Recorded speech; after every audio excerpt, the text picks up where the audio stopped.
What's up, Flannelverse? It is time for Week 16, Rams at Seahawks, Thursday Night Football, to kick things off for the best ball semifinals week, for the semifinals of your season-long leagues, or if you're just playing DFS, just a rainy game with some stars and a lot of crap in it. Should be fun. Going to be going position by position as usual, starting with quarterbacks, running backs, receivers, tight ends, defenses, kickers. In the end, I will make my lineups using Run the Sims. I'll take any questions you have as we go. What else? Anything else? Please like the video while you're coming in. Getting close to 6,000 subscribers. I think I've got a few more than on the banner at the bottom. We could get to 6,000 subscribers by the end of the night if you show some support and subscribe to the channel. If you're not already subscribed, would very much appreciate it. We are so close. Again, we're going to start with quarterbacks. I have the Sims running, the first set of the Sims running right now. Okay, it's done. So we can look at things in Run the Sims. Starting with the quarterbacks. For anybody who watched the earlier show, you can see they have adjusted ownership numbers here. It used to be that Stafford was getting significantly higher ownership than Darnold. So it's good to see that they have adjusted ownership more in line with what I would expect ownership to be tonight. But again, we'll start at quarterback. And actually, before we even get into quarterbacks, I should note the weather for anybody who didn't watch the earlier show. Weather has been kind of questionable all day. If you don't already follow Kevin Roth on Twitter, highly recommend following the DFS weatherman, Kevin Roth, for any updates. Sounds like the latest update from Roth. Actually, I'm just going to pull it up and read his tweet to you. Because it was kind of interesting. It sounds like the weather might not be quite as bad as expected. So on 25 minutes ago, Roth said, rain around the Seattle area looking minimal, some drizzle or spotty showers maybe, but nothing heavy, and we may even avoid a lot of the light stuff too. Now, the concerns have been both rain and also wind. But as far as winds go, Roth also said an hour ago, nothing too alarming as far as rain/winds go so far in Seattle. We'll keep a watch on pregame warmups to see how it looks closer to kickoff. Current concern level is low to moderate. So I think we've been kind of expecting this to be a really tough, windy game with some rain also. It's looking like it's kind of less than expected coming in. The latest that I had heard was to start the game, we might get 40-mile-per-hour gusts of wind with some sustained, 15, 20-mile-per-hour, I believe, was the sustained wind expectation. Sounds like it's even lower than expected. So if you had any concern about starting your receivers in this game or playing them in DFS, obviously you start them in season long regardless. Obvious to me. But I think we're going to be playing a lot of the receivers in DFS tonight. Also, Stafford or Dart, 6-point touchdowns. That is a tough one. I'm going with Stafford because Dart is playing the Vikings. All right. Please do like the video. Appreciate you, Dan. How do you wear a flannel? On your torso. You put it over your torso. You button the buttons. Put your arms into the armholes. I bet you'll figure it out. Okay, let's get into it. Starting with quarterbacks. Sam Darnold, just 9,400, projected for 38% flex, 6% cap and ownership. I'm getting well above the field on Darnold in my first recent run of the Sims, getting to 57% at flex, 6% at captain. So right with the field at captain. 20% over, 19% over the field at flex on Darnold. Looks like a strong play. As I mentioned, we don't have a ton of great pay up options on this slate. We have a few that I really love. I think I'm going to be leaning into Puka Nacua most likely at captain, like JSN. But the quarterbacks are going to be some of the better pay up options on the slate. I do prefer them in the flex versus the captain spot, and that's what the Sims are giving me. Again, 57% in the flex for Darnold, 6% at captain. He looks like a very strong play in terms of schedule adjusted fantasy points allowed for Darnold. It's actually been a positive matchup, slightly positive matchup for quarterbacks over the past 5 weeks. Actually, I can read off my notes here on Darnold. The Rams defense has allowed the 15th most schedule adjusted fantasy points per game over the last 5 weeks. Quarterback, so just a very neutral matchup. Seahawks, though, do not throw much. They're ranked 28th in terms of pass rate over expectation on the season. So they do prefer to run the ball. Neutral matchup. All things look okay for Sam Darnold. Matthew Stafford has a much tougher matchup but also the Rams like to throw the ball a lot more. So Darnold, 10,400 projected for 43% flex, 12% captain ownership. I'm actually under the field on Stafford, both at flex and at captain, 41% flex, 2.5% at captain. I think I'm pretty fine with those numbers. I'm, well under the field at captain, still getting a fair amount at flex. Quarterback on a 1-game slate, he's going to look pretty good. It is a very tough matchup for Matthew Stafford. First of all, the Rams do rank third in pass rate over expectations, so they're gonna throw a lot in most game situations. It is the third worst matchup though in terms of schedule adjusted fantasy points allowed to the quarterback position over the past 5 weeks. The game is in Seattle, which is not great either. And then we do have the winds. Sounds like they're less than expected, but still we do have some weather concerns also. Wind might affect things a little bit. So it's not the best spot for Stafford, but he is still a quarterback on a 1-game slate on a team that wants to throw the ball a lot with one of his star receivers active. For anybody who doesn't know, Devontae Adams is inactive for this game. So just has Puka Nacua of his stud receivers, but Stafford looks okay. I'm coming in a little bit under the field. As far as stacking goes, I am stacking these quarterbacks regardless of where I have them in the lineup. If I have either of them in the captain spot, I want to have them stacked up with multiple pass catchers. Again, the reasoning there is on every passing play, the quarterback is outscored by his receiver. The receiver gets a point for the reception, gets more points per yard, more points per touchdown. So if the quarterback is throwing the ball too much to just one receiver, that receiver is pretty likely to be the optimal captain rather than the quarterback. So generally, especially because of the quarterback's pricing, so generally with quarterbacks who don't run much, if I have them in the captain spot, I want to assume that they're spreading the ball around quite a bit. Obviously, they're putting up a big score, so they're putting up multiple touchdowns, many yards. Hopefully, those go to different receivers. So you want to have multiple receivers in the flex, typically when you have a non-rushing quarterback at captain. There are exceptions here and there where it's like a quarterback spreads the ball around to 11 different pass catchers, and some get touchdowns and others get yards, and it can be a whole thing. But typically, you want them multi-stacked when you have a quarterback who doesn't run at captain. Both of these quarterbacks qualify there. Darnold averaging 5.5 rushing yards per game on the season with no rushing touchdowns. Matthew Stafford has -8 rushing yards on the season, -8 rushing yards on the season, no rushing touchdowns. So yeah, I want to be stacking up these quarterbacks regardless of where I have them in the lineup, but particularly if I have them a captain, I want them to be multi-stacked. Okay, I'm going to move on to running backs. These are the easy positions in this one, quarterbacks and running backs. Nothing too complicated here. I will check in on chat. Do you like Ferguson, Barner, or Walker at captain better? Single entry. Good question. Probably Walker for me. I think all of those are fine. Peppertoni predicting a Jordan Whittington breakout game. Okay. All right. Running backs. Kenneth Walker, 7,200 projected for 21% flex, 2% captain ownership. I am well over the field on Kenneth Walker, 41% in the flex, 7% at captain for me as of right now. I think I like being overweight on Kenneth Walker. Now we can look at just the last 3 games. What do the numbers look like? Kenneth Walker, 32 carries, so just over 10, just under 11 carries per game for Kenneth Walker. Not exactly elite volume over the past few weeks. Does also have 6 targets, so 2 targets per game on 34% route participation in those games. I'm actually going to pull up the advanced rushing. I kind of want to see Kenneth Walker's explosive run rate because I believe he's way more likely than Zach Charbonnet to have explosive runs.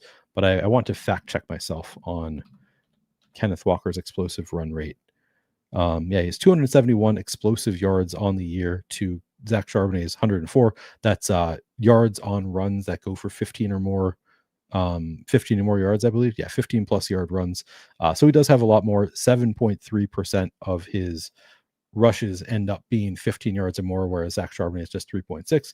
Now you can make the argument Zach Charbonnet sometimes doesn't have that opportunity because he's getting 57.1% of his runs inside the 5-yard line where you don't have a chance for an explosive run. But I think this is a big enough discrepancy that, yeah, it's pretty clear Kenneth Walker has the better explosive run rate on the season than Zach Charbonnet, and I think that goes back years. Kenneth Walker just always, doesn't get big chunks on every play, but then he will just randomly have a spike where he can break away and make a huge play. But as you can see, Zach Charbonnet does have the better goal line role, or inside the 5. He's 57.1% of inside the 5 carries to just 34.8% for Kenneth Walker. So ultimately, Kenneth Walker going to look like a strong play at captain in particular. I'm getting to 7%. I'm actually well over the field at flex on Kenneth Walker. I think that's fine. Like he's getting low enough ownership that it makes sense, I think, to be overweight on Kenneth Walker. He does go weeks sometimes without several weeks sometimes without putting up a big fantasy score. I think I have that pulled up. Yeah, if you look at Kenneth Walker's scoring on the season, 18.2 in week 2, 18 in week 3, and then he goes several games without more than 12 fantasy points. He did have 20.1 in week 11, but really only has those 3 games on the season that you would want at 7,200. Now, I do always like to make the point that on single game slates, it can vary quite a bit what you need based on how the game goes. So if this ends up being a low scoring game with 2 pretty solid defenses, then maybe a 12-point game at 7,200 is plenty. You do see that from time to time, where all you need is, like a 12-point game where it's not really a great fantasy game, but for a single game slate, that can be enough. So Kenneth Walker does have several of those types of games on the year, but he does have a few games also where, you would maybe want him as the captain. So I think he's a fairly strong $7,200 play, not getting much ownership.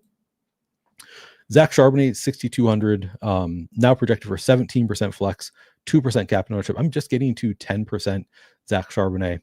As mentioned, he does have the better goal line role, the inside the 5 carries more for Zach Charbonnet. And generally, I mean, if you look at the snap share over recent weeks for the Seahawks, Charbonnet actually outsnapped Kenneth Walker in the most recent game, 54.2% of snaps to Kenneth Walker's 42.4. That was kind of a flip from the several games before that. It's actually, yeah, there were some weeks before their week 8 bye where Charbonnet led in terms of snap share, but then since the bye week, it had been Kenneth Walker leading every single week in terms of snaps until week 15. I'm not buying too much into that. I still think it's more likely than not that Walker gets more snaps than Zach Charbonnet. I think it was kind of a fluky thing, but we don't know. It could be that is the new trend. I think they're going to end up being about 50-50 in terms of snaps regardless. And again, if we look at the larger sample size over the past 3 weeks, Walker leading very slightly in both rushing attempts and targets. So I think he does have the slightly better role. He is $1,000 more expensive. Charbonnet, you can make a strong case for, though, just because he does have, he gets those inside the 5 carries more often than Kenneth Walker. Maybe taking on, if you want to read into what happened last week, maybe taking on a bigger role. And then obviously both have awesome contingent upside. I mean, this is the rare case where, like, I always talk about the backup running backs having strong contingent upside. I'd say that's true of both of them in this game. Like, if either one of these running backs gets injured, the other one benefits in a big way. That's actually true for all teams involved. Both teams involved have split backfields where they're strong enough plays at salary, but then they have awesome contingent upside. So I'm only getting a 10% Charbonnet. I think I like him better than that. I'll probably boost it up a little bit. I think I might somewhat lean into the running game, the win game stuff, where I would expect the teams to run a little bit more and or just throw it short more frequently. I think I'm going to lean into that slightly. So I'm going to lean into the running backs more in this game than I'm getting right now. So I probably do end up with a little bit more of Charbs as well. On the Ram side, we have Kyren Williams at 9,800, projected for 22% flex, 9% captain ownership. I'm getting to 20% flex, 0.4% captain. I'm actually kind of surprised that I'm not getting to more Kyren Williams based on these ownership numbers, just 31% total ownership going there. I'm still under the field. I would have expected to be over the field on Kyren. Again, I think I am going to slightly boost up. Like, I'm going to probably change the inputs to higher rush rates for both teams, just slightly. Also, Davante Adams being out. We talked about it earlier. Somebody asked, I think Ansenium asked us, do we think that the running backs could get have higher touchdown equity with Davante Adams out? So Kyren Williams, Blake Corum, and I absolutely think that we do have higher touchdown equity with Davante Adams out. I think it's much more likely. I shouldn't say much more. It is slightly more likely that you get a touchdown from Kyren Williams or Blake Corum if they get the ball at like the 1 yard line rather than just throwing it to Devontae Adams, I think it is somewhat more likely that you get a running attempt there from Kyren Williams or Blake Corum, most likely Kyren. So I do like them a bit better with Devontae Adams out. I think I'll boost up both running backs just somewhat, just slightly by increasing the rush rate for the Rams. So I'll be getting more of Kyren. I'll also get more of Blake Corum. Again, 4,800 projected for 18 flex and 1% captain ownership. I'm getting to 18% flex and 1% captain. So I'm right with the field on Corum. He doesn't project extremely well point per dollar. He looks a little bit too expensive at 4,800 for his role. But again, I think there is the possibility that they just run the ball more and the entire running back pie grows, where they're just using the running backs more frequently. Actually, not just in terms of rushing, but the whole running back picture, where it's like they're running a little bit more, but also if it is windy and they're a little bit concerned throwing the ball down the field, they could target the running backs shorter more frequently. As pointed out to me by my friend Derek Brown in a text just before I started, apparently the Seahawks are allowing the most. I should reread his text, but apparently allowing a lot of passing work to running backs. Now, I'm not sure if this would be reflected in schedule adjusted fantasy points allowed on the season to running backs. Let's see. Yeah, they're averaging over the past 5 weeks. They are giving up more than average work to running backs through the air. Now, this is looking at his exact stat that he gave. He said, want to know which team has given up the most running back receptions per game? Okay, receptions per game to running backs, which is why he likes Kyren over 1.5 receptions for anybody who is interested. But I think we could see more passing work to the running backs, more rushing work to the running backs. So I'll be boosting them up. People often ask, would you play the running backs together? I think you could absolutely play running backs from the same team together for both of these teams. No issue playing Kyren with Corum or Kenneth Walker with Charbonnet. Obviously, they have the contingent upside as well. And that could hit in a big way where you don't have them together. But I think you also have just the upside of they could just have more work going to the running backs in general. Looking at the Rams work over the past 3 weeks, it is 41 carries for Kyren Williams, so just under 14 carries per game over the past 3 weeks. Also has 3 targets on 39.2% route participation. Blake Corum, 30 carries, so 10 carries per game, plus 1 target on 21.6% route participation. Again, I could see it where they're a little bit more involved in the passing game. That would obviously be helpful. And you do see some of those random spike weeks where Kyren is like not involved for weeks in the passing game and suddenly he'll be targeted, 3 times on one drive. So that is certainly a possibility. I think ultimately I will be boosting the running games and leaning in just a bit on the running games, even with, again, we did get kind of for that. Okay. Aaron says, I have seen 20 mile per hour sustained winds. So we're seeing kind of different varying information on the winds right now. 20 mile per hour sustained is like just enough that I would factor it in. I think that typically like 15 mile per hour is kind of the threshold for where you start to care about the wind. So I think 20 does get to that threshold where it's like, okay, I'll factor that in a little bit. And then you've got gusts as well. So I think the running backs I will lean into a little bit. Beastburf thinks that Walker ownership is crazy. Yeah, I'm getting to a lot as a result. Anything else on the running backs? I don't think so. I think that is. Oh, I didn't look at schedule adjusted fantasy points allowed to the running back position. I will, rather than counting, just read my notes. Kyren Williams facing Seahawks defense is the 13th fewest schedule adjusted fantasy points per game to running backs over the past 5 weeks. So it's a bad matchup, but it's not as bad as it is for the passing game. Just a slightly negative matchup for Kyren Williams. The Rams defense has allowed the 14th fewest. So they are back-to-back, both slightly negative matchups. Neither is a totally terrible matchup for these running backs. All right, let's move on to wide receiver. Yep, Waylon says, I was pretty sure I thought I heard that the stadium was architected in such a way to make the wind less of a factor. I also did read that on Twitter. That's just on Twitter. So I forget who said it. It might have been Roth actually, who did say that earlier. That also that it is like a half dome where maybe the wind is not quite as bad on the field. So that's certainly something you could, if you want to just not factor in weather at all. I think that is reasonable. I also like, part of the reason that I want to lean in on the running games is I think that's a reasonable thing to do regardless. Like you don't, even without the wind, I think it's possible that they run more. No Devontae Adams, Sam Darnold not playing that well. Like, I think that there's kind of reasons for both teams to lean on the run a bit more than they have anyway. So it's just one more like potential reason that they could lean on the run. Wide receivers, despite my love for the running backs, I think Puka Nacua is just the best play on the slate. I love him at captain. I am currently projected for, I guess, slightly over the field on Puka captain. He is 12,000, projected for 40% flex ownership, 32% captain ownership. I am frankly right with the field. I'm getting a 39% flex, so 1% under the field there, 33% captain, 1% over the field there on Puka Nacua. No Devontae Adams in this one. I mean, the Seahawks do have a great defense, and they could make it their entire mission to shut Puka Nacua down.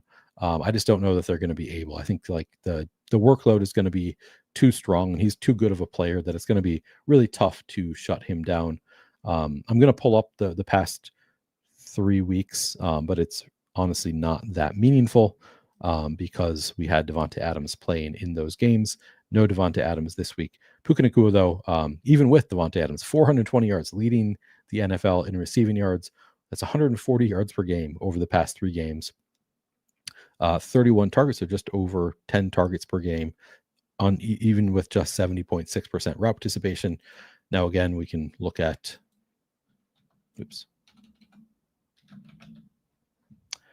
route participation by week for the Rams. Pukas have never been that high. Like, he gets targeted a lot when he's on the field, but he's not running like 90% of the routes. Could see that increase with Devontae Adams out. It might just be Puka Nacua on the field a ton. I wouldn't be surprised to see him get 15 plus targets in this game. Now, the Seahawks might just decide with Devontae Adams out, we're going to double team Puka the entire game. He's not going to, we're going to make them let other people beat us. So that is the biggest concern for Puka. Is like they could just really decide we're focused on Puka Nacua. That is our goal here, is shutting him down. Yeah, Puka's getting clamped tonight. Yeah, they're going to try. It's just teams have not had a ton of success historically at shutting Puka down.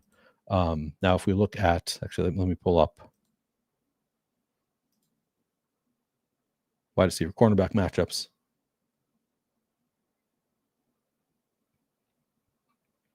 Josh Jobe on Puka. So this is, I mean, it's one of the best secondaries in the NFL.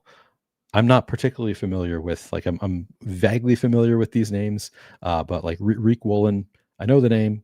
Looks like he's a good receiver. None of them are like, none of them are shadowing Puka Nacua. Looks like maybe he's getting double teamed the whole game. That is certainly a concern. And then on the Seattle side, since I already have this pulled up, we have no shadowing either. Emmanuel Forbes on JSN, Kobe Durant on Rashid Shaheed, Josh Wallace on Cooper Kupp, for people who want to know the matchups. Those are the projected matchups here, but nobody getting shadowed regardless. All right, I'm going to go back to schedule adjusted. So anyway, even with the concerns that he's going to be double covered the entire game, I still think Puka Nacua just very likely to get over 100 yards, probably a touchdown, just a lot of receptions regardless. Like, he's going to have, maybe they clamp him, but they're going to clamp him. They're going to let him get his 3-yard receptions anyway, and the Rams are going to let him try to see what he can do with the ball in his hands, would be my expectation. So yeah, I think Puka is the best play on the slate with no Devontae Adams. I'll have a ton, and I'm already getting that in the Sims. Don't really need to adjust anything there. Beyond Puka on the Rams, it gets difficult, it gets complicated. Kanata Mumpfield is my expected wide receiver too. Adam and I spent a lot of time talking about this earlier. I'm going to do it more briefly here, but I think it's Kanata Mumpfield the most likely to see a big uptick in work and be the, like, get the second most routes of the receivers here. He is 2,000, projected for 28% flex, 0% captain ownership. I'm getting to just 1% now. I'm not comfortable with just 1% of Kanata Mumpfield. I will probably bump him up to get a bit more of Kanata Mumpfield. Now, again, pulling up the Rams, Kanata Mumpfield, even though he has been running routes, just a 2.1% target share over the past few weeks. He's just not earning targets even while he is out there. But I think that there are positives, reasons to think that Kanata Mumfield could get more opportunities tonight. Now, we've seen his route participation the past few weeks has come up quite a bit, 40, 25.8, and then 43.9. That's with Devontae Adams in. We should expect Kanata Mumfield to see more of the field tonight. At least that is my expectation, is that with Devontae Adams out, it's going to be Kanata Mumfield getting more work, at least running more routes. Whether he's actually going to be targeted is another question. No, there's no guarantees there. He has not been a great target earner, but I do at least expect him to be the receiver behind Puka Nacua, so the wide receiver 2 in terms of route participation.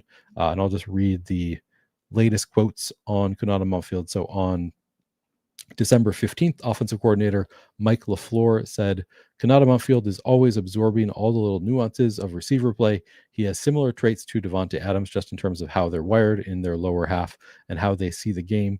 Mump is a smart dude. Devontae has really taken a hand to Mump because he probably sees a lot of these similar traits that he was when he was younger. So kind of a, indication that maybe they think he can play, Devontae Adams. He's obviously not Devontae Adams, but like he can play the role of Devontae Adams, step in and play it to some extent. It's kind of my takeaway there.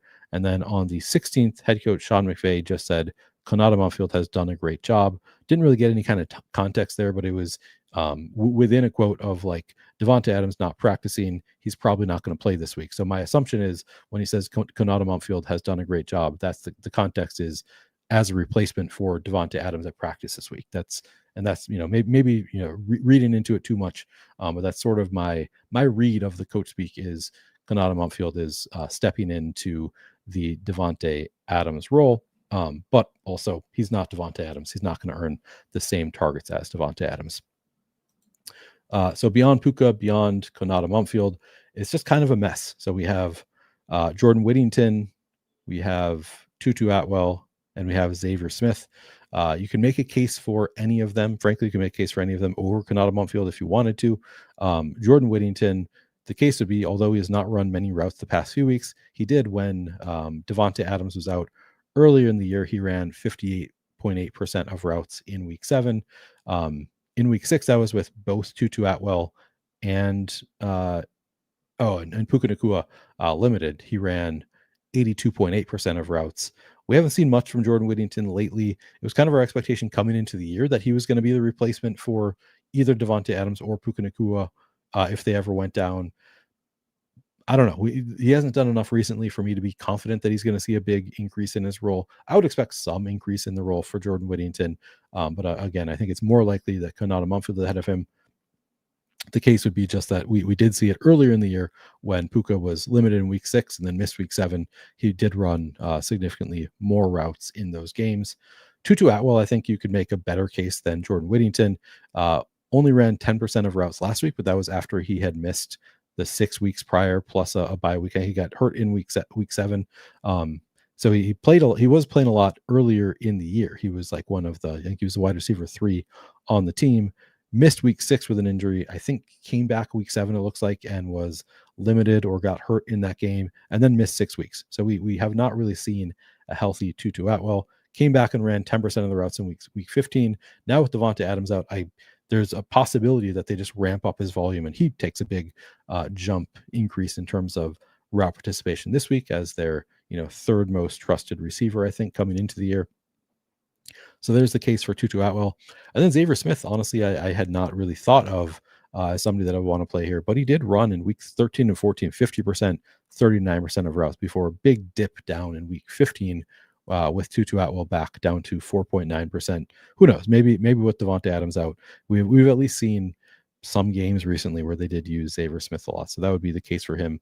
But again, I think if I were to rank, I asked Adam this question. He had the same answer as me. If you rank the Rams receivers, if they all came in at exactly 15% ownership, who would be your favorite? So just like based on expected usage, my rankings would be Puka Nacua, it's a very clear number 1. Kanata Mumfield, number 2. I think he's the second most likely to see a number of, a handful of targets in the game. Beyond those two, I think it would be Tutu Atwell, number 3, just because we could see the bump up in route participation.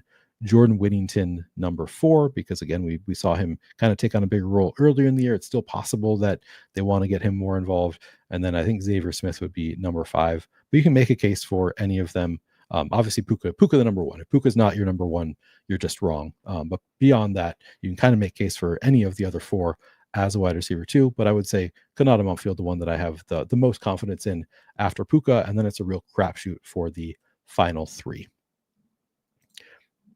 Also, I think I saw Gabriel making the case that it doesn't matter. You don't have to play any of them. I think that's what I was reading. Oh no, he's talking about the tight ends. If you want to make the case, particularly for the wide receivers, that you don't really need to play any of them, I think that's a reasonable case. Like, I think I just ranked them for you. I think that they're totally viable, relatively like reasonable plays. I don't think you need to play any of these secondary receivers on the Rams if you don't want to. I think that there is a strong possibility that they do just target Puka Nacua a ton. I do want to play some, so I'm getting to 1% Konata Mumpfield. He's the one in particular that I'm going to make sure I get to more of Konata Mumpfield. Tutu, I'm only getting Tutu is 3,400 projected for 15% ownership. I'm getting to 0.4%. I want more than that. Like, even though I'm not feeling that great about these secondary receivers for the Rams, I think I am going to want to have some. Whittington, similarly, he's 2,400 projected for 2% ownership. I got to 0.4%. Xavier Smith, 1,200 projected for 2%. I got to none of Xavier Smith. So currently just not getting to any Rams receiver outside of Puka Nacua. This is a reasonable way to play. If you just wanted to use the lineups you get out of the Sims, and this is what they give you, totally reasonable to play that way, probably plus EV long term. More risk than I am going to take on, I think. So I think I'm going to make some changes. I think Konata Mumpfield in particular. I've also seen ownership projections all over the place on Konata Mumpfield. Actually, I'm curious to see where they landed at other places. So I'm going to look at RG. They have him at 19%. You got to want to be over the field at 19%, just because I do expect him to be the wide receiver too. I'm actually going to look at one other source on the back end. Probably guess what the source is, but I'm not partnered with them in any way, so I don't know. Just going to give get a general sense of where the ownership number comes in elsewhere. Yeah, even lower in some places. So I don't know. At low ownership, I do have interest in Konata Mumpfield, but I also, it's totally reasonable if you don't want to play him. Okay, on the Ram side, much like Puka Nacua as the clear top dog for the Rams, Jackson Smith and Jigba, the very clear top dog for the Seahawks. 11,600 projected for 34% flex, 24% captain. I am just over the field, both spots, 37% flex, 24.5% captain. I think he's probably the second strongest play on the slate. The second, he has the second best projection on the slate. Awesome workload for JSN. Again, the last 3 weeks is actually not quite as good as we saw earlier in the year. Only 22 targets, so just over 7 targets per game over the past 3 weeks, 91.3% route participation. Sam Darnold has been quite bad in recent weeks, so that could be, your biggest concern here is the quarterback just falling apart, just like he did last year for my Vikings, where he was great all year in the MVP conversation and then just completely fell apart at the end of the year. I don't know. I don't know if that's happening with Sam Darnold. Maybe he can get it back together and start getting the ball to his top receiver, because JSN was just awesome for most of the year. I still think on a 1-game slate, worth playing a lot of JSN. In terms of the matchup, schedule adjusted fantasy points allowed per game over the past 5 weeks, it is actually a pretty good matchup for JSN. 5th best matchup in terms of schedule adjusted to receivers over the past 5 weeks. That is not what you'd see if you look at the full season. Or am I wrong? Never mind. Full season. It's exactly that. That was completely wrong. Over the full season, 5th best matchup for receivers. That's kind of shocking to me. That was not my perception of the Rams defense. And then opposite for Rams receivers, the 3rd worst matchup against the Seahawks over the past 5 weeks, which is in line with my expectation. Like, the Seahawks just have one of the best defenses in the NFL. But again, JSN, think he's a really strong play. Beyond JSN, we have Cooper Kupp and Rashid Shaheed. Kupp is 5,600, Rashid Shaheed 6,600. Cup projected for 33% flex ownership, none at captain. Rashid Shaheed, 26% flex, 4% captain. I got to 21.5% at flex of Cup, plus 11% at captain, so I am getting a fair amount there. Rashid Shaheed getting a 10% flex, none at captain right now for Rashid Shaheed. Somebody asked me in my Discord, like whether I thought it would be throwing money away to play Rashid Shaheed at captain. I don't think so. Again, I didn't get to any in this run of the Sims, but we know that Rashid Shaheed has big play upside. Each of Rashid Shaheed and Cooper Kupp, 14 targets over the past 3 games, so just under 5 targets per game. Shaheed, 68% route participation, Kupp, 78% over those 3 games. But if you look at the route participation, we've actually seen Shaheed catch up to Kupp in the most recent game, at least in terms of route participation. Both were at 74.4. So kind of a positive trend for Rashid Shaheed in terms of route participation since joining the Seahawks. Kupp kind of staying steady there. Rashid Shaheed, I think, does have the bigger play upside. I would say that it is more likely that Cooper Kupp gets to 8 or 9 fantasy points, and more likely that Rashid Shaheed gets to 15, 16 plus fantasy points. I think that both are totally reasonable plays. I also think that this is a game where you don't necessarily need the big spike week to be viable. So even if Rashid Shaheed does just have 12 fantasy points at 6,600, has one 50-yard catch for a touchdown, that might be enough on this slate. Again, I think there's just a wide range of ways that this slate could go. It could be high scoring. That wouldn't really surprise anybody with these offenses, but it is relatively strong defenses. I think the general expectation is lower scoring. Actually, let me look at the 42 total, so relatively low total, where it's more likely that like a 12-point game from one of these guys is enough to get you there. So I think Rashid Shaheed is a viable captain play. Again, I didn't get to any in the Sims. I'm not necessarily going to force more Shaheed, but he does clearly have very big play upside. Actually, now that I'm thinking about it, I want to look at the wide receiver coverage matchup, see if they're in here. Because Shaheed has always been fairly matchup sensitive. Looks like this is a slightly negative matchup for Rashid Shaheed. Not like a terrible matchup. But it looks like the Rams don't play a ton of man coverage. I want to look at Shaheed. 0.44 fantasy points per route versus man. 0.35. So it should be good. Better against man, it looks like. And they don't play a ton of man coverage. So that makes sense. I don't know if that was the case last year. Also, I know that Shaheed is like historically known to be pretty matchup sensitive. And here it looks like a slightly negative matchup, better for AJ Barner. Actually, a slightly negative matchup for JSN. None of these are like big enough numbers to really concern me. Rams, it is a slightly negative matchup for Puka Nacua, slightly positive for Devontae Adams. They are apparently the only Rams receivers who have run enough routes to qualify here. Okay. So I'm not really, no major takeaways for me from the wide receiver coverage matchup tool. I think both Shaheed and Kupp, fine plays to mix in. This is a kind of a hard slate to write up because I like to break things out in terms of these are the studs, these are the value plays, and then usually the contrarian plays. That usually can cover like basically anybody I want to play. This is a weird one where we have several players that are like, they don't project that well. They don't even project that well point per dollar. Like Zach Charbonnet, Blake Corum, Rashid Shaheed, Cooper Kupp. None of them project that well, even point per dollar. But they're also not contrarian, but they're not super high owned either. So they're kind of like right in the middle of the, kind of contrarian, kind of like fine plays. I don't know. I'm just going to mix in a bit of like that kind of group, which is again like Zach Charbonnet, Blake Corum, Cooper Kupp, Rashid Shaheed. I think all are like fine for their price and their ownership, but not like I'll probably end up. I mean, Cooper Kupp actually getting a lot of ownership here now, 33%. I'll come in under there. But you can certainly make a case for Rashid Shaheed being a high upside play, getting 30% ownership. Beyond Kupp and beyond JSN, Kupp and Rashid Shaheed, you've got Cody White, Jake Bobo actually inactive, which does make me slightly more interested in a Cody White or a Derek Young, but not really, not super interested. We can look at the route share in recent weeks for the Seahawks. Cody White 8% last week.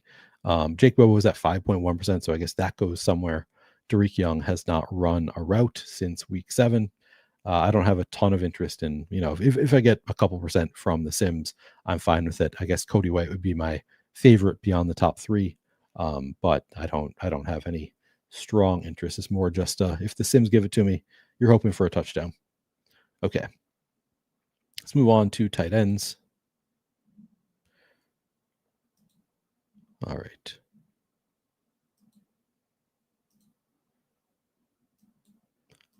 Tight ends.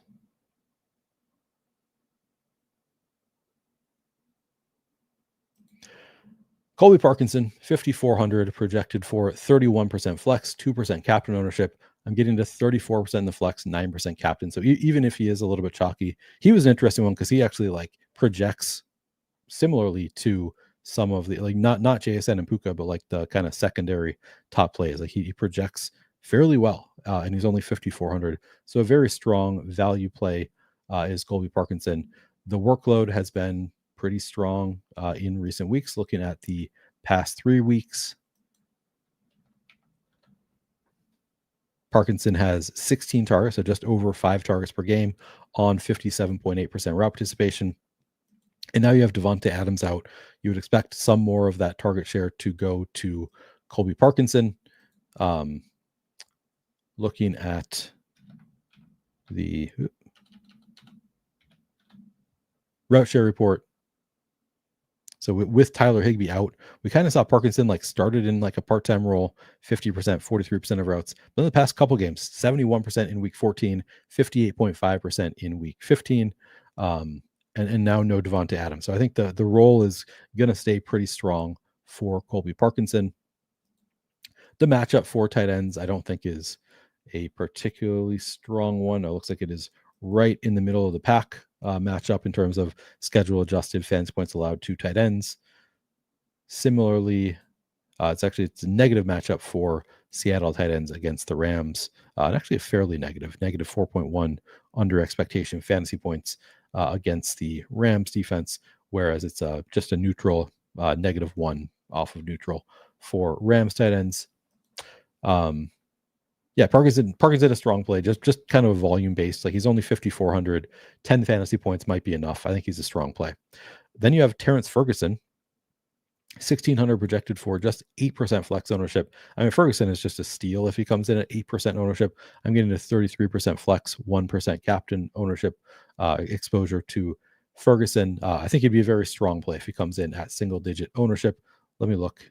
Yeah, RG has him at 22%. That seems more reasonable. I guess I'd be kind of surprised if Ferguson comes in at single-digit ownership at 1,600, but yeah, if he does, he will be a great play. Again, looking at route participation, we saw a big bump last week, actually the past couple weeks for Ferguson, 42% route participation week 14, 70.7% in week 15. As Adam and I talked about earlier, Ferguson has been used a lot more in 13 personnel where you have 3 tight ends on the field. That's when Ferguson runs his routes. He doesn't run nearly as many in 12 personnel or with 1 tight end on the field. They use other tight ends in those scenarios. So Ferguson, if you were going to, if you're hand building, Ferguson will negatively correlate with the secondary receivers on the Rams. So you wouldn't want to play a ton of Ferguson with Tutu Atwell or Jordan Whittington or Xavier Smith in particular. I think that they are going to negatively correlate in terms of when they're on the field. If Ferguson is running a ton of routes, it probably means fewer routes for the tertiary receivers on the Rams and vice versa. I'm not setting any kind of rule in the Sims. I'm just saying if you are hand building, that's maybe something to factor in, that you don't want to overdo it with a ton of hey, I'm going to do Stafford at captain with Ferguson and Whittington and Xavier Smith or something. It could happen because they're cheap enough, even if they're all running 40% of routes, you can get touchdowns to each of the random guys. But it's something that they're going to probably negatively correlate somewhat. But Ferguson looks like a strong play. And then Davis Allen, the third tight end you can play on the Rams, 45 and 39% route participation the past couple weeks. Again, could get some kind of a bump with no Devontae Adams. Maybe they just run 13 personnel the entire game. Who knows what the Rams are going to do? But Davis Allen, strong enough play at relatively low ownership. In terms of targets the past few weeks, again, Parkinson 16. Davis Allen has 7 targets over the past 3 weeks, so more than 2 targets per game. And then Ferguson, 5 targets over the past 3 weeks, not really earning a ton of targets. Davis Allen coming in at just 3% projected ownership at 2,600. I'm getting a 20%. Also looks like a very strong play. So we're getting to, as of right now, I'm getting to a lot of the Rams tight ends, not a lot of the Rams receivers beyond Puka Nacua. And I will adjust somewhat there. On the Seattle side, we have AJ Barner, 4,400, projected for 35% flex, 4% captain ownership. I'm getting to 28% flex, 2% captain, so just a little bit under the field on Barner. He does have a fairly strong role also. Again, so 16 targets for Parkinson over the past 3 weeks. It is 15 for AJ Barner, so 1 fewer target, 5 targets per game, 66% route participation for Barner. He also occasionally gets like tush-push stuff. That is a little bonus for Barner. He has not gotten any carries the past couple weeks, but he will at times get tush-push as well. Looks like a relatively strong play. And then you have Eric Saubert or Saubert, depending on who you ask. Brady Russell, Nick Callerup. I am getting to 5.5% of Saubert, none of Russell, none of Callerup. Seems fine. Saubert, again, if you look at the route participation, 13% last week after not playing for several weeks. Elijah Arroyo missed that game. Elijah Arroyo out again. Who knows? Maybe Saubert could be more involved. Maybe this is like first game back after a long absence. We don't want to give you a ton of work. He could get more work here. I'm not expecting a huge bump because it's kind of in line with what he had been doing earlier in the season, but it's possible that Saubert with no Arroyo will take on a bigger workload this week. So again, I'm totally fine just getting to 5.5%. I'm a little bit over the field. That seems fine. And then kickers and defenses. Here's where you can factor in the wind if you want to. It's tough. Again, the wind could be like, oh, this is really bad for the kickers. I don't want to play a ton. But the reason I'm not getting too much of Harrison Mevis in particular is because he's projected for 31% ownership. So I'm just getting to 9%. Wouldn't mind getting a little bit more there of Mevis. Seahawks defense, 3,600 projected for 13% flex. I'm getting to 29 and 2. Love that. Love getting a fair amount of the Seahawks defense, even with, Stafford doesn't turn the ball over a ton. Love the price tag, and they are a really good defense at home in kind of bad weather. So I think the Seahawks defense is a really strong play. I also think the Rams defense, Sean brought it up in chat earlier. Seahawks without their starting left guard, maybe the Rams defense has extra opportunities here. Also a pretty good defense.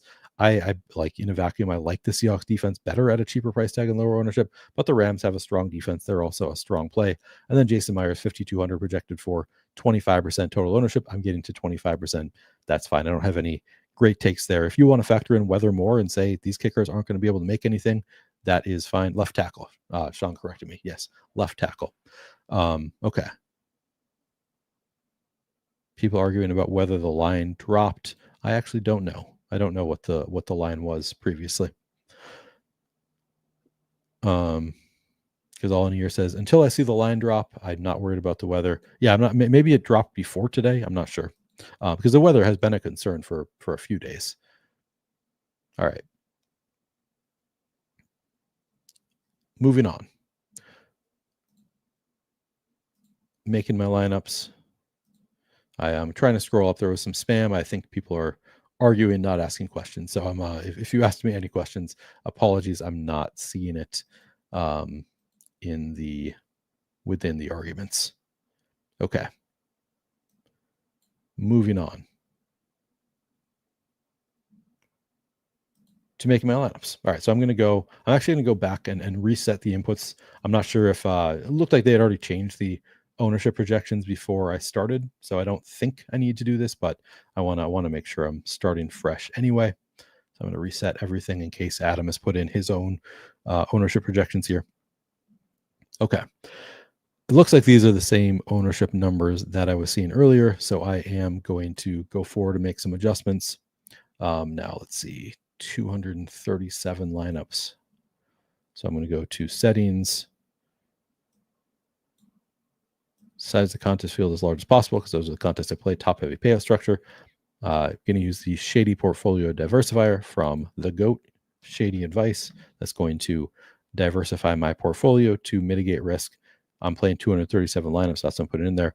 I'm going to use this 0 in terms of risk parameter. That is, if you click here, that will tell you that's what Shady uses. So I'm going to use that. And then I'm going to make some quick adjustments to the inputs before I get started. So again, I'm just going to increase the rush rate slightly for the Rams from 42.6% to 44%. Rush touchdown rate from 35.5 to 38. I'm going to increase the sack rate slightly to 7%. Rams also facing Sam Darnold, which I love. Seahawks, same thing. I'm going to slightly increase the rush rate from 46.9 to 48. Rush touchdown rate to 32. Sack rate, I'm going to move all the way up to 7%. Anything I want to do in terms of ownership? Kind of want to get more Mumpfield here. More of the so I just moved up the rush rate, and yet I'm like, I kind of want to get more of the receivers.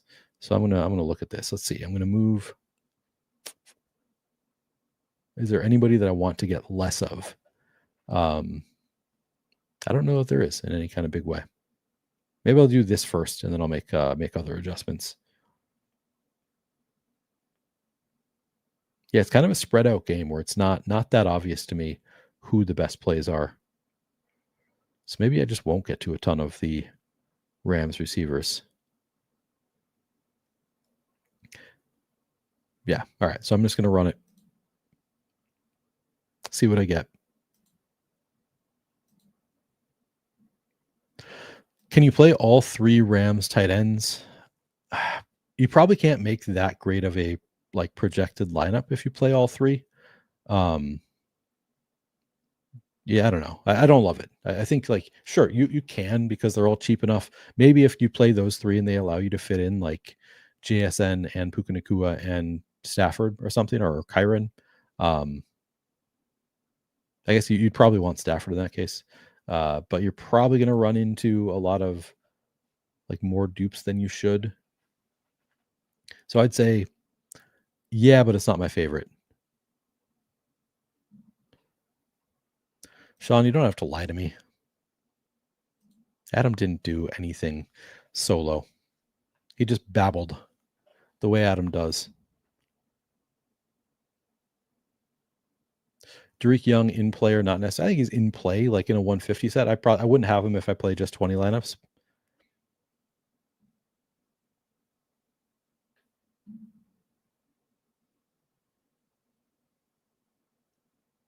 I'm obviously joking. Sean, Adam's been doing this for over a decade, I think. To last that long in this industry, gotta know what you're talking about. All right, more bots.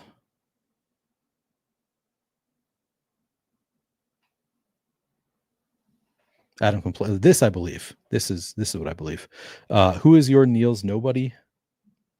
I mean, I guess it's Canada. I mean, Mumpfield is getting some ownership. Let's see. They're kind of all. The hard thing is the ownership is kind of all over the place. Let me sort by flex ownership at RG. I mean, Davis Allen. If he came in at 6.5% ownership, it'd obviously be Davis Allen. He would be a fantastic play. Yeah, I would say he's my favorite of these sub 15% projected ownership, but they don't have any ownership projection. I need to reset.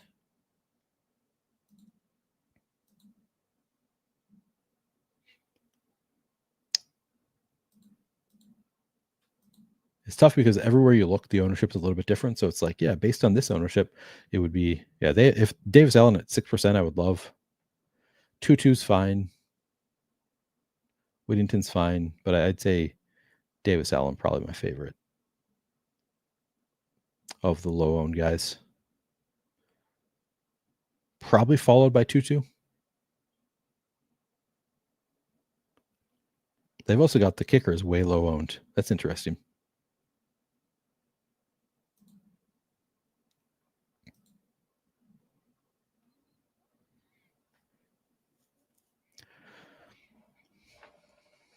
Undecided says Tutu Atwell game incoming.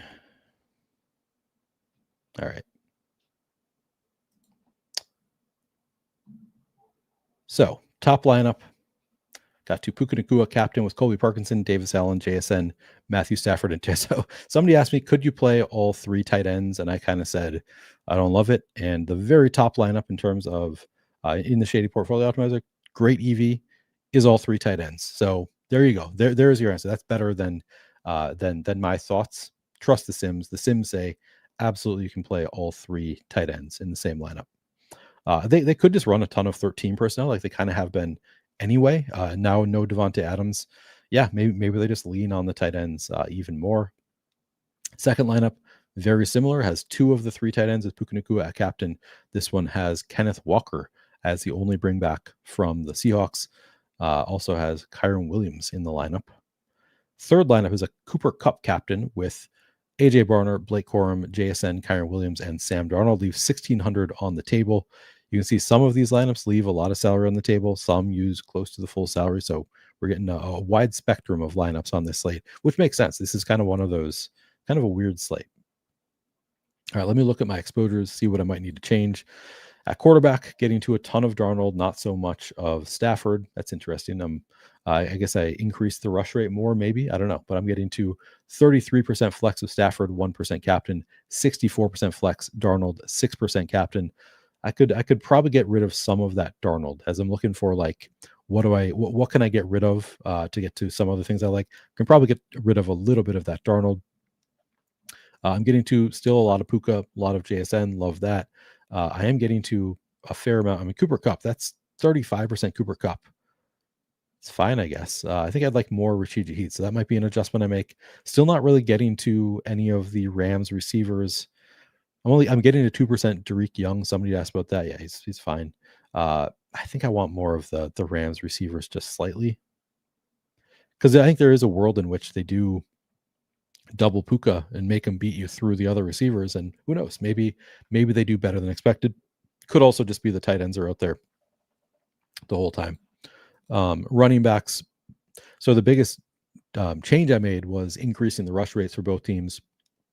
Getting to a lot of Kenneth Walker, 40% flex, 7% captain for Walker. So well over the field there. 34% flex, 2.5% Kyron. That looks good. I wouldn't mind more captain even. Corum, I'm at 18 and 3, slightly over the field. Charbonnet still just 10. So that's interesting. I increased the rush rates, still not getting to a ton of the running backs. So really, still the only player that I'm like, I could get rid of some of that is Sam Darnold. I mean, I guess the receivers I could get rid of slightly, but I don't know. The top receivers, I don't really want to get rid of Puka or JSN at all. Oh, and Cooper Kupp actually. So I could increase the rush rate even more for the Seahawks, I think. Tight end, I am still getting to a ton of the Rams tight ends, 32% plus 5% of Colby Parkinson, 29 and 1 of Ferguson, 17 of Allen. That all looks good to me. I'm over the field on all of them. 4% Saubert, and then 25 and 2 of Barner. Cool with all these numbers. Kickers and defenses. 29% Seahawks plus 3 at captain. I do like the Seahawks defense quite a bit. That makes sense. 21 and 2 of the Rams. Yeah, I think the defenses are strong plays. I'm well over the field on both. Happy with that. Slightly under the field on Jason Myers. Well under the field on Harrison Mevis. 30% just seems like too much ownership. So I'd say I'm generally getting to where I'd like to be, but I want to get to a bit more of some of the Rams receivers. I think this is a way you could play it. Just like, what if they just do 13 personnel and like don't bother with secondary receivers? But I could also just like take a stand and just say, what if I just go with Mumpfield? Just like make the bet on Mumpfield being the wide receiver 2. Don't bother playing anybody else. I think that would be fine. Should I do that?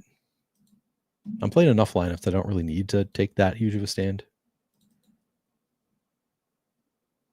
Obviously, I'm not like covering all combos or anything like that, but let's see. All right, getting back to my inputs. I am going to, all right, let's see.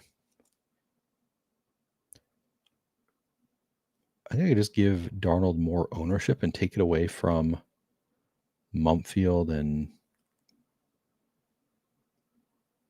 increase the rush rate to 50%, the rush touchdown rate to 35%.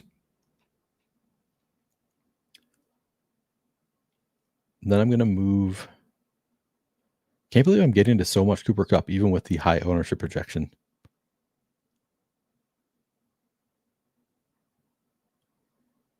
I think I'll get to less of Kupp naturally, but I wouldn't mind getting to more Shaheed. So I'm going to move Shaheed up to. I'm going to smart adjust Kupp down to 16, Shaheed up to 15. Let's try that.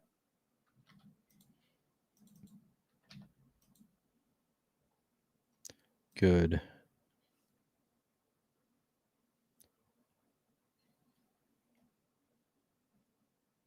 And then I'm going to move the Rams scoring up slightly to 21. Pace up to 61. Yeah. Will that be enough to get to some of the receivers? Kind of want to just maybe let's take a stand. I'm gonna bring Xavier Smith down to. I'm just gonna get rid of it. I'm not gonna play Xavier Smith. I don't feel great about this, if I'm being honest, but I'm gonna do it anyway. I'm gonna move Mumfield up to 11%. Oh, I did not smart adjust. Damn. All right, I'm gonna move touchdown up to 10.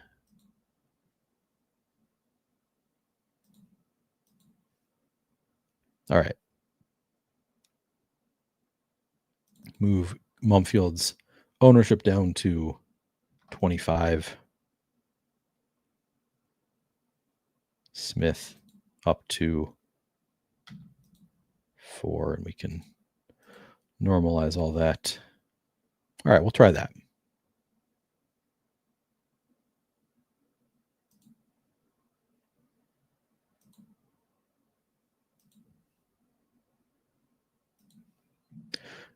Akers, Akers just doesn't have much role, but let me take a look.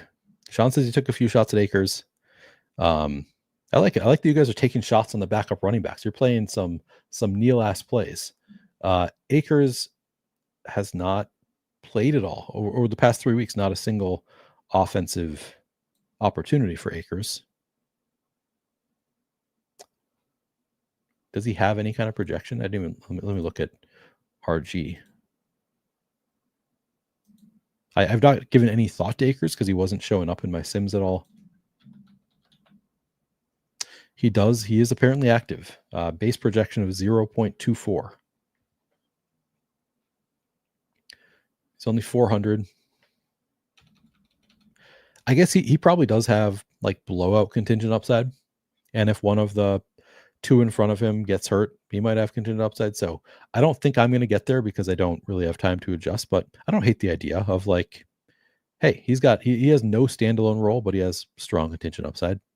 I usually like players that have like a little bit of first half opportunity and then have awesome contingent upside. Einstein says Roth mentioned rain moving in first half might be ugly. Okay, that's good to know. That could benefit the offenses if the field is wet. Neil, do you got your eye on any Seahawks skill player below Barner? Not really. It would probably be Sawbear, and then Derek Young would be my next two.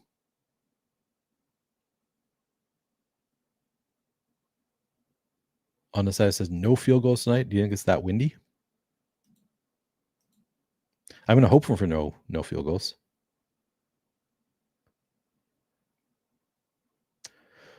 Are we gonna get to 6,000 subscribers tonight? Have you guys have you put a dent in that at all? Any of you who were unsubscribed, have you subscribed to get us closer to 6,000?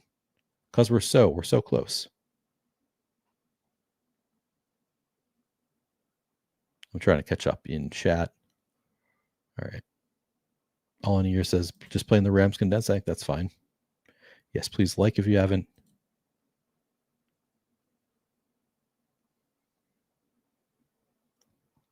It'll be the beer man in row D who scores or some shit. Yeah. That's Showdown for you.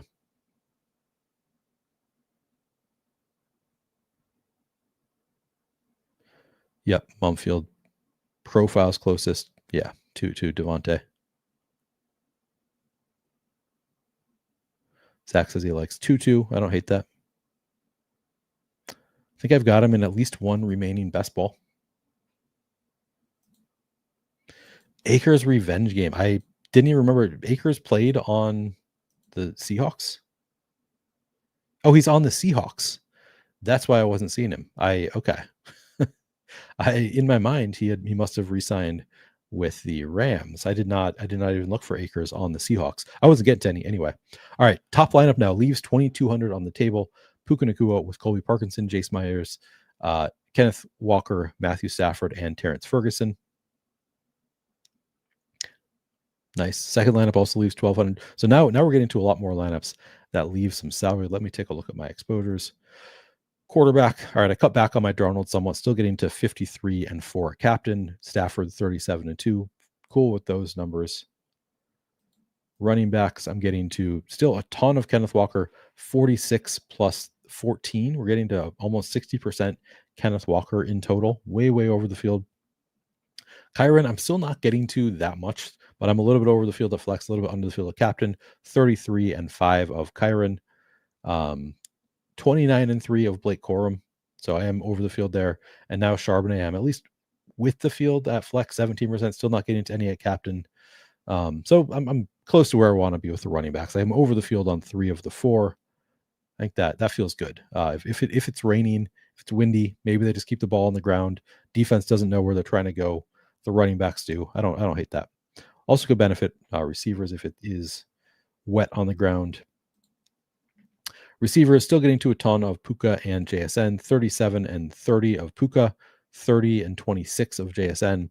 Now just getting to 15-5 of Cooper Kupp. I'm okay being under the field there. That's not what the Sims are giving me at all, but I'm comfortable with it. Still just 10% Rashid Shaheed. I thought I might get more there. 4% Kanata Mumfield now, so more than I was getting. I'm still pretty uncomfortable with it. Not getting any Atwell, 2% Cody White, 1% Tariq Young, 0.4% Jordan Whittington. So still not getting to really the Rams receivers. I'm gonna try to run one more set of Sims. I might just like make a call and just try to get to more Mumfield. Tight end, yeah, still getting to a ton of the tight ends. 32.5 plus 8 of Parkinson, 24 of Ferguson, 16 of Allen. I'm getting to 4% Saubert, 0.4 of Collar and Russell, and then 20-2 of AJ Barner. Kickers and defense, I'm happy with how much I'm getting. 30-2 of the Seahawks defense, 20-1 of the Rams, just 10% Mevis, 27% Jason Myers. All right, what can I do? Who could I get rid of? Get rid of some. I mean, frankly, if I got rid of a bit less, it got to just slightly less Walker in favor of more of the Rams receivers, I'd be fine with that, I think. Let's see. Not an easy way to like make that adjustment, but that would be one way to do it. Maybe a bit less Sam Darnold. I think mostly I want more of the Rams in general. I think I'm getting to a ton, so I could just make an adjustment that way to increase the Rams scores a bit again. So I'm going to bring their points scored up to 22, number of plays up to 62. Now maybe that'll be enough to get more of, and then I want more of mostly the receivers. No, because I like Kyron also. I was getting to a ton of Corum already. Yeah, I'm gonna bring the rush rate back down to 43% because I think I'll still get to a fair amount of and the rush touchdown rate back down to 36%. I think I'll still get to a fair amount of the running backs. And then this will give me more of the receivers. I could also bring here, smart adjust, make sure that's on. Puka down to a 34% market share and bring Mumfield up to 12%.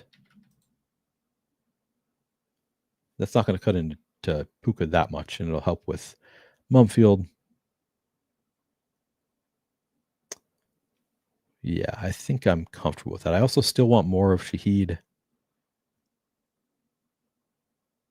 All right, I'm going to bring down Kenneth Walker's receiving market share from 10 to 9% and give that to Shaheed. Bring him up to 16%. All right, that's going to be good. That's going to give me exactly what I want. We're going to try it at least. Still have 8 minutes.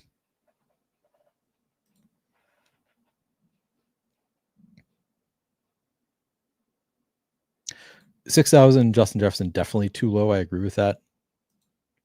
Uh-oh, what just happened with my Sims? Okay, they're going again. Good. Yeah, 6,000 Justin Jefferson. I mean, he hasn't done anything all year. So it actually, like, I get why he's 6,000, but I really like him at that price tag.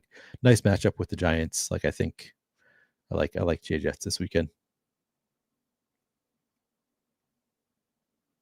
Okay, yeah, they elevated Akers from practice squad with George Holani on IR. That's a good note. Yeah, I just immediately, when you mentioned Cam Akers in a Rams game, I immediately thought of Cam Akers on being on the Rams. It did not occur to me that he was on the Seahawks now. So yeah, I could see it, I guess. You want to play the revenge angle.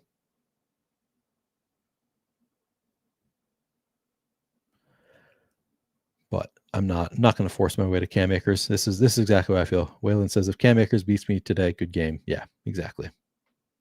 Good for you. Good for you if you beat me, Cam Akers.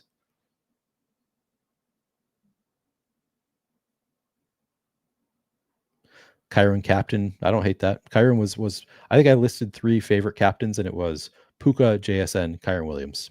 I think he's a totally great, reasonable captain. Agree with you. Papa Smurf. Shaheed should be getting more and more comfortable. This is also who says at a certain point, you've played enough teams that revenge isn't really a thing. That's probably true of Cam Akers. It is still like this is the one game that I think for Cam Akers playing against Sean McVay, who like named him the starter, and then there seemed to be bad blood there and like cut him. Like this is the one spot that I actually think there could potentially be some bad blood and some thirst for revenge with Cam Akers. They had multiple seasons of like turmoil with Sean McVay and Cam Akers. Sharps, Mumfield, or Barner Rams defense. That's a great 2v2. I'll go with Barner Rams defense. It's close though. Akers and Cup for the double revenge. Oh yeah. Why didn't I honestly had not even occurred to me that this is it's like a great revenge spot for Cup too. Or a great remember me spot. I don't know. I don't think they went out on like bad terms. Correct me if I'm wrong. I could be. He might have revenge in his heart.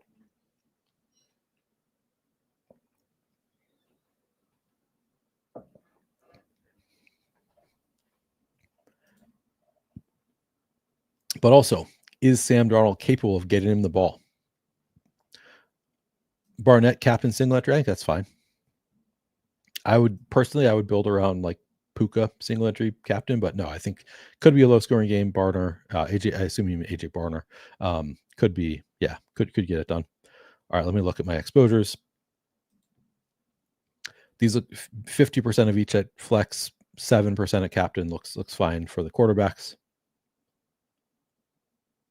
Am I still getting enough of the running backs? 30 and 4 of Kyron, 39 and 8 of Kenneth Walker. So I'm under the field on Kyron at captain, which I don't love. 26 and 2.5 of Corum, and I'm just at 13% Charbonnet. All right. I cut back on that somewhat, which I don't love, but let me look at the receivers. 40 and 28 of Puka. Cool. 30 and 24 of JSN. Cool. Slightly more Shaheed, 13.5 and 1.3. Cool with that. 14 and 5 of Cooper Kupp.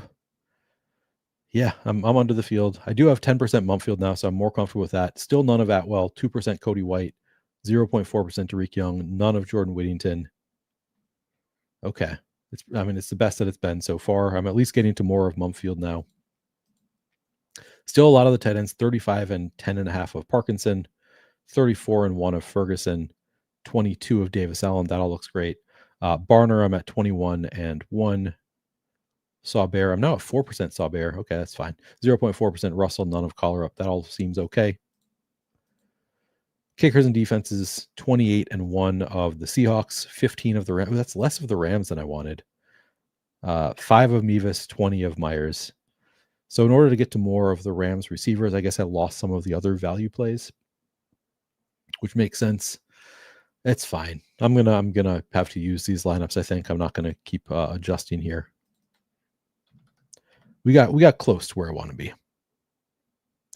It is admittedly like when you're running sims, and you still have the dumb optimizer guy mindset where it's just like, this is what I want. It's harder to do with sims than just like rerunning the optimizer every couple minutes by just like adjusting projections. It's admittedly harder to do.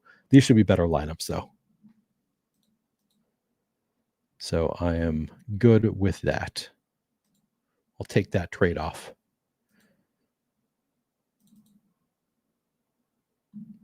All right, top lineups. Slate is from Puka Captain, Colby Parkinson, Kenneth Walker, Matthew Stafford, Terrence Ferguson, Zach Charbonnet. Leaves 1,200 on the table. Which Rams fill-in receiver? Canada Mumfield would be my top fill-in receiver on the Rams, or just go to one of the tight ends. Thank you for the super chat. Appreciate it. Doctor the Professor says current skies in Seattle look clear. Good luck. Good luck to you, David. That's David, right? I'm remembering the connection.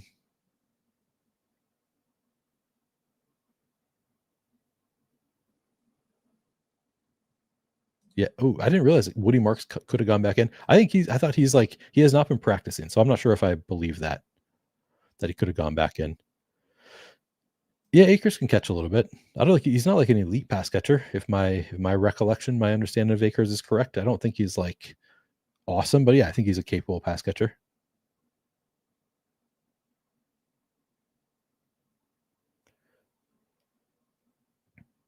Yes, please like the video.